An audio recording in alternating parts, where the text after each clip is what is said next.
आसमान की बुलंदियों पे चले जाओ या समंदर की गहराई में चले जाओ, वक्त सबको एक जितना ही मिलता है। बिल्कुल। फिर इसी वक्त में कुछ लोग बिल गेट्स बन जाते हैं, नेल्सन मंडेला बन जाते हैं, मोहम्मद अली जिन्ना बन जाते हैं, इलामा मोहम्मद इकबाल बन जाते हैं, और इसी में कुछ लोग डक्की भाई बन जाते हैं, सिस्ट्रोलॉजी बन जाते हैं, सोशल मीडिया वाले बन जाते हैं, और इसी में कुछ लोग बेरोज़गार और कुछ भी नहीं करते। कायनात में कुछ चीज़ें ऐसी हैं जो खालिक़े कायनात ने सब इंसानों को बराबर बांटी हैं, उनमें से एक वक्त भी है। मुझे बताइए, क्या बिल गेट्स का जो दिन रात है वो 24 घंटे का है? नहीं। नेल्सन मंडेला का 28 घंटे का था।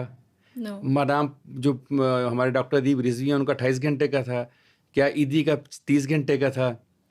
खालिक ने अमीर हो या गरीब हो, बड़ा हो या छोटा हो, बूढ़ा हो या बच्चा हो, सबको 24 घंटे दिए हुए हैं। ऐसे है। बड़ा कौन होता है और छोटा कौन रह जाता है? जो इसको मैनेज कर लेता है अच्छे अंदाज में। मेरी टीचर है डॉक्टर मार्था, वो बड़ी कमाल बात करती हैं। वो कहती हैं ये टर्म ही गलत है, टाइम मैनेजमेंट। अच्छा। No one can manage time. कायनात में आज तक कोई ऐसा नहीं आया जिसने वक्त को मैनेज कर दिया हो। वो कहती मैनेज करके दिखाओ। उसने हमारी पूरी क्लास को चैलेंज किया, अगर आज वक्त को आप रोक दो तो मैं इस टर्म को मान लूंगी, time management. You have to manage yourself according to the time.